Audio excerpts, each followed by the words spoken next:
All right, guys, what's going on? Welcome back to your Everything College Football podcast. Today, I'll be doing my preview and prediction for number 10, Michigan, going on the road to Seattle to take on Washington. Huskies 2-point favorite.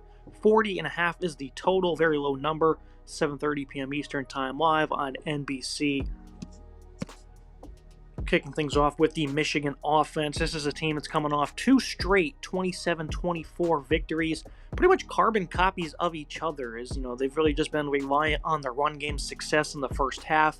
Not much to speak of through the air. Alex Orji, since he took over, and this is something I assumed they would do all the way back in March and April. I thought he'd be the starting quarterback, and they'd go with a run-heavy approach, since the quarterback position on this roster just seems to be incredibly in flux, and that's obviously still the case. And it's worked for a good bit. They've won two straight games against some pretty respectable opponents. But they've not thrown the ball at all. 17 of 30 for 118, one touchdown and one interception. The last 2 weeks, it's just not been great throwing the football. Only two plays this year, 30-plus yards passing. That's 127th in the country. They don't figure to be much of a threat here. It's hard to talk about what this passing game can accomplish because it just doesn't seem like it's going to be in their repertoire at all. They're going to try and play with a lead and play ahead. They do have one of the nation's best tight ends in Colston Loveland, though, whenever they do decide to throw the ball. Didn't play against USC. Was back in for the Minnesota game, 4 grabs for 41 yards. He has 23 receptions for 228 and a score this season. Loveland, he's phenomenal. This is your go-to guy on third down across the middle of the field. Has strong hands. He's good after the catch. Certainly want to keep getting him involved. Backup tight end Marlon Klein is surprisingly the second leading receiver, even though they have guys like Samaj Morgan and Tyler Morris. These are speedsters. These are guys who can make plays downfield.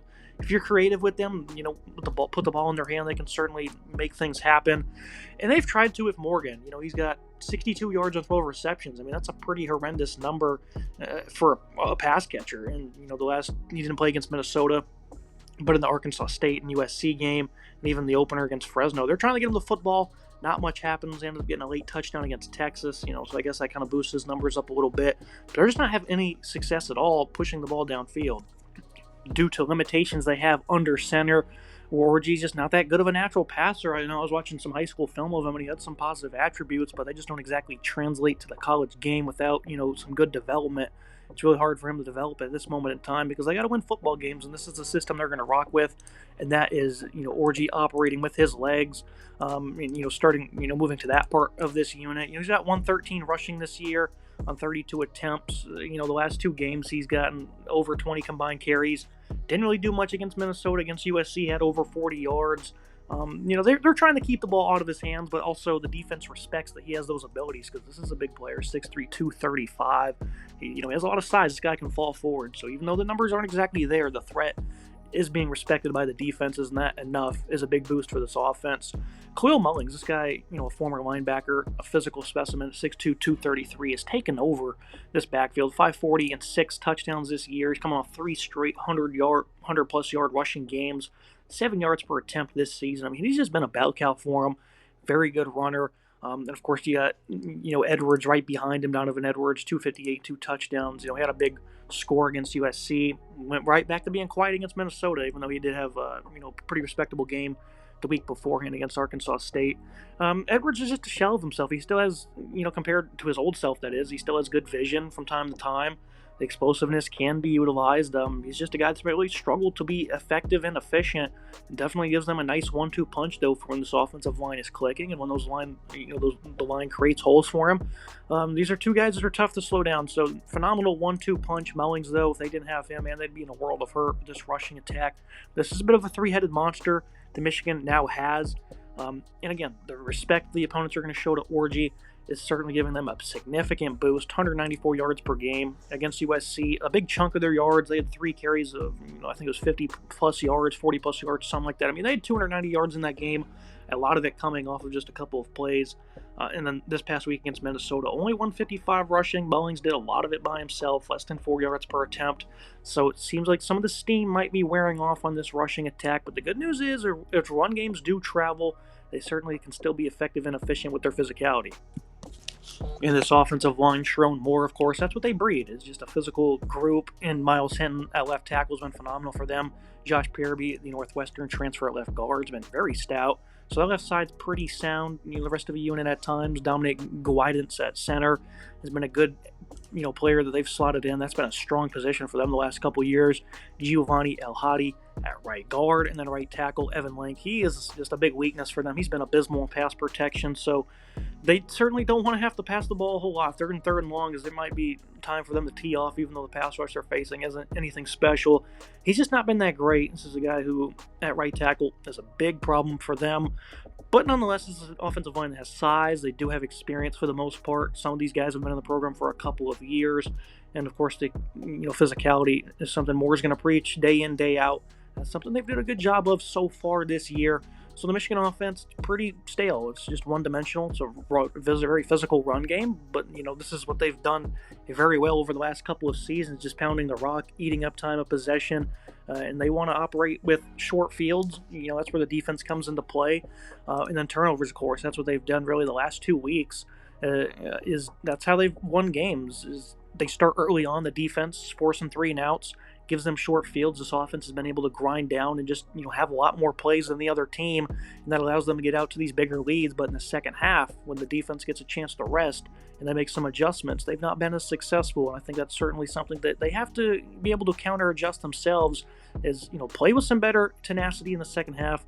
If it wasn't for that massive run by Mullings against USC, would have lost that game, and they only had 6 points in the second half against Minnesota. So they need to be able to find more ways to execute and be versatile, but right now it seems like they're incredibly stagnant, and it's going to be hard to change.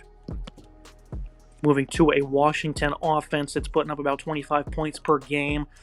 Obviously, they've been all right. They haven't been great. They only put up, 30 and 35 against some pretty woeful opponents early on in the year.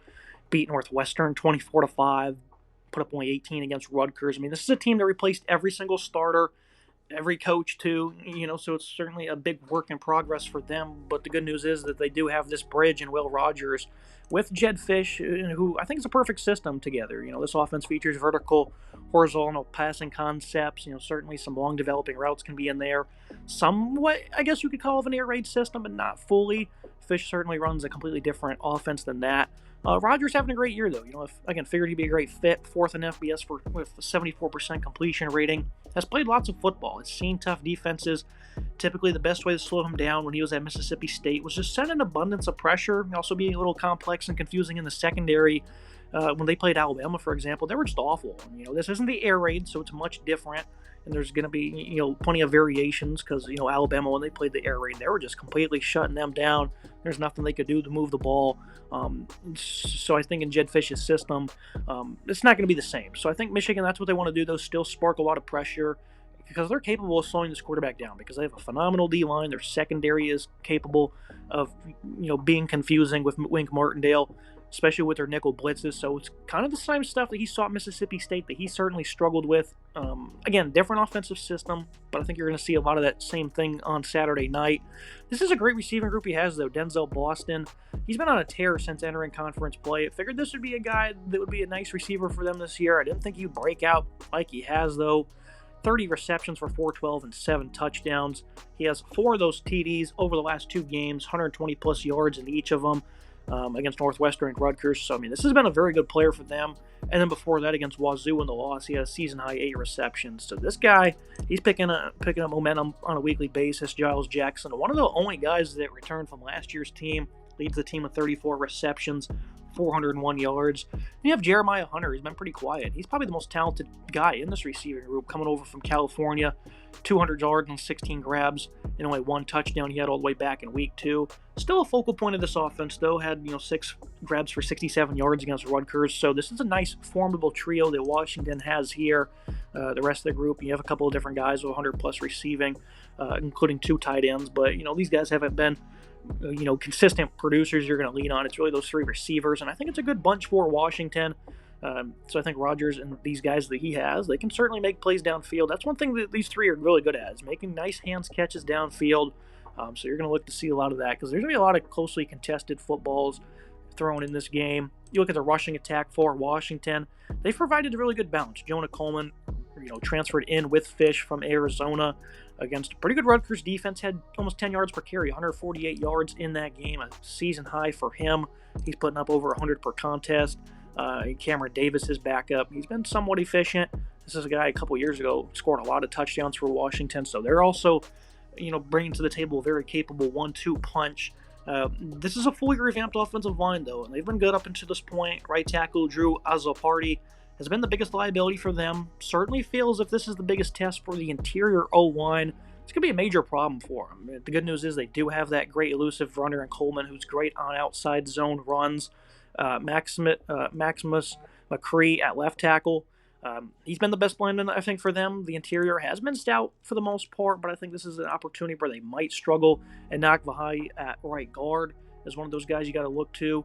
And then you have a left guard who's been pretty sound in pass pro and Gerard Mamilar. So this is an opportunity, I think, for Michigan to really try to stifle this offense if they can, win on up front on the interior without having to send blitzes. And this could be a very tough game for the Huskies on offense. But overall, they're going to throw the football a lot. They're going to look to be in rhythm with the high-end completion percentage and get, some nice runs from their running backs. 82nd on third down, though, so they want to be in third and short. This might be a game where they struggle in those areas. But again, this is a group that's completely new. From top to bottom, they're different from last year. So building continuity week to week is something they've been doing, and it might become full circle on Saturday night against the Wolverines. Look at the Michigan defense now, a group that's just been phenomenal against the run. A group that a lot of people probably forgot about after how they played against Texas. An elite offensive line had their number all the way back in week 2. But this is a group that showed their muscle against USC, absolutely dominated them up front. And against the run, they've been great. They're only giving up 68 yards per contest, less than 3 yards per attempt. Minnesota has a great group of backs. Overall held them to under 40 yards rushing. Obviously, some sacks can play a role in that. This is a D-line that is no joke one bit, though. They did have 5 sacks in that game, 4 against USC. I mean, these guys get after it. Josiah Stewart is a phenomenal player off the edge. You have an interior group that has Mason Graham, Kenneth Grant, Rayshawn Benny. I mean, the 4 guys I just rattled off, those guys are all going to get drafted high up come April. Derek Moore, an edge rusher that was really important on last year's national championship defense, hasn't been as productive this year, but he's certainly a guy that's going to bring the heat as well. Top to bottom, the D-line is phenomenal. Graham was a complete wrecking crew of his own against USC. And again, the interior here, it's going to be a big matchup. And I'm not all that confident the Huskies can defend it, so this is going to be a great opportunity for them to create pressure, potentially create turnovers, and most certainly stifle the run game. The middle of their defense, 2 new starting linebackers, Ernest Hausman, Jayshawn Barham. I was a big fan of these guys coming into the year, and they've been good so far. They both have 24-plus tackles each. The biggest problem for them is, they're more prone to be liable in coverage. That's certainly something they've not been all that good in. Minnesota in the fourth quarter, for example, they did a great job of just checking it down, finding the open man underneath. They did that repeatedly, led to 21 fourth quarter points. Not just off that alone, of course, but they did a lot of that, it seemed, and it was very successful. And it seemed to adjust to it a whole lot. Michigan secondary, they've been good, probably not great. They've allowed 200 plus in each game. At USC, they were able to make some big plays in the intermediate range. Michigan doesn't allow many big plays, but they're 130th in FBS in 10 plus yard passing plays. So that short to intermediate range has been really tough to cover for Michigan. And if Jed Fish does want to go with a more air raid approach, that's something they thrive on. Option routes, quick underneath throws, working that intermediate range, and this is an area where it probably might be, quite open for Washington to attack consistently if they're getting protection. Will Johnson didn't play against Minnesota. Was certainly healthy enough to do so. Has a couple of pick sixes this year. Probably considered, the top corner in college football. Having a great year. It's important to note Josiah Stewart also didn't play against Minnesota. He's going to be healthy for this one, though. Jair Hill has proven to be a nice 1-2 punch, nice tandem for them at corner. He's a new starter in this lineup, and he's playing very well. The rest of the group, probably not as much. Amir Hall, probably a guy they can probably target, hasn't tackled as much, so they might look to run at him when he's on the field in the slot. Zeke Berry, this was a former high-end recruit who's been inconsistent, but overall has been a sound player for them. Some of the safeties like Makari Page, Quentin Johnston, who've been on this roster, they're doing all right as well. I think Johnson's been, the much better tackler. Makari Page, on the other hand, is a guy who can make plays in coverage for them. So this is a secondary for Michigan that still has phenomenally talented players, a new scheme for them to kind of undergo as well. Not really, just a little bit, of course, and, who's going to have what role. But they have 25 pass breakups as a team. They've been able to snag 5 interceptions. So this secondary is a bunch of ball hawks, and they can make some tough plays at the catch, at the point of attack, that is. That can certainly burn Washington. Very curious to see how they'll play in a game like this.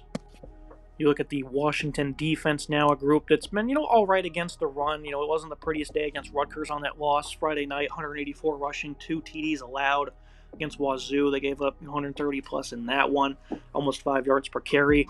Other than that, they've been good against weaker opponents, but so far, it's been a little bit of a tough stretch. You certainly wonder how they'll do in this phase. They don't really have a standout elite defender like they did last year on the D-line, numerous of them, but it's been a collectively strong group. Sebastian Valdez has been good. Vai Tudofu has been very sound as well. Jacob Bands, Javon Parker, Zach Durfee's been the real standouts. I mean, they have a impressive group here. Isaiah Ward, he was an Arizona transfer. They have a handful of different guys that have really been stepping up on this D-line. Haven't been all that productive, but they're showcasing some good rotation. That's certainly important. They're playing as tough as they can, I guess, for also being kind of thrown into the fold where they have a lot of transfers on this side of the ball. They need to be more productive, though. The tackles for loss number, it's not all that pretty. They do have 26, but against Rutgers, they only were able to come up with 3. The weaker opponents, they kind of ran up the numbers on there. So they've had 4 or less in 3 straight games, 2 of those being losses. Haven't been bad, but against Michigan, you have to create, some negative plays to put them in obvious passing situations, which almost seem like you're going to win those 9 times out of 10. So that's where they need to really step up, and I think the best way to do that is just, get these guys closer to the line of scrimmage, because you have great linebackers, Carson Bruner, Alfonso Tuaplatala. He's been very good. These guys are the only 2 players on the team with 20-plus tackles so far. They've been outstanding, especially Bruner against the run. This is a guy that's going to have to be very sound in tackling. Both of them are for that, that matter of fact, and they've done a good job of that so far. Not very many missed tackles between those 2 at linebacker. And you look at their secondary for Washington, a group that has been very good. They've been superb this year. They're not going to be all that tested in this matchup, though, quite frankly. And, things that are going to be important. Tackling in the open field, being good in the box. Of course, you don't want to let Colston and Loveland get open across the middle. Those are going to be the focuses here for this secondary.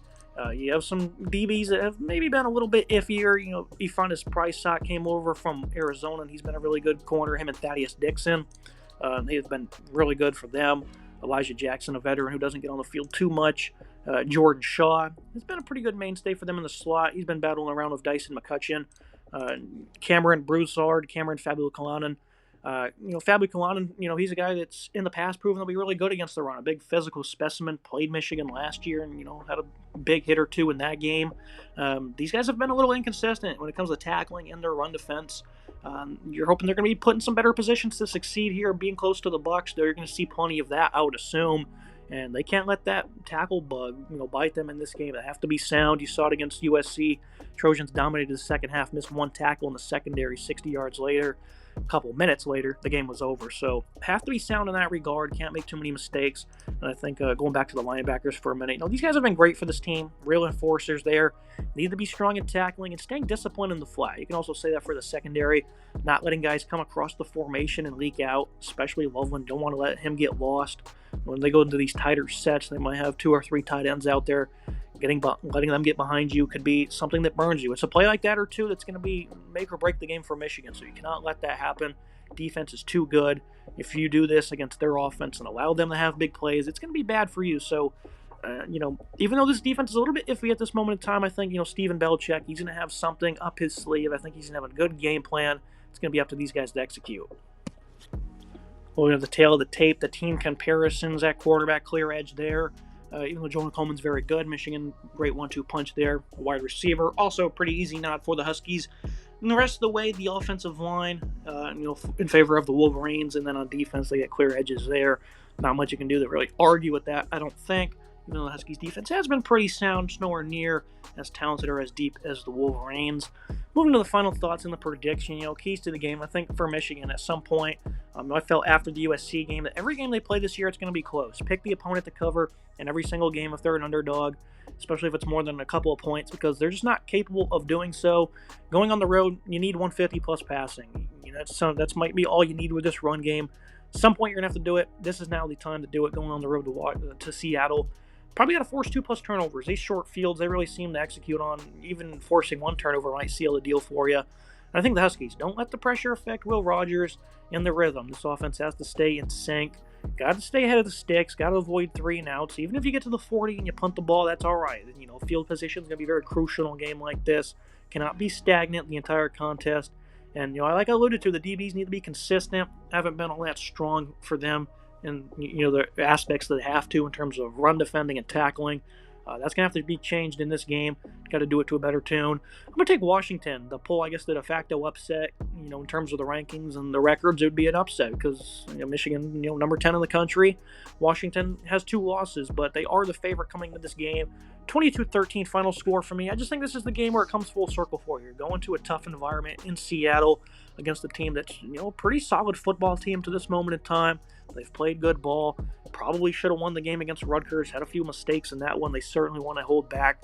And I think for Michigan, you have to have some type of passing game going into this environment. I don't think they're going to have it. I think they're going to make some mistakes. It's going to be a very rowdy crowd. Alex Orji, can he be a field general? I don't think he can at all. So unless they just explode for 300 rushing, which is totally possible, I think Washington's going to play a good enough game on defense and offense. They will be able to take care of the ball, and they will be in rhythm enough with these receivers making plays downfield. I just think they'll have too many opportunities to score. They're not going to leave too many points on the field. So 22-13 for me. I think we'll go ahead and win this one by almost double figures. Don't think it will be all that close on the final scoreboard. I think this is just an opportunity where the Wolverines get exposed. I'm going to take Washington. It's going to be it for today's episode. Make sure you guys like, comment, subscribe. See you next time.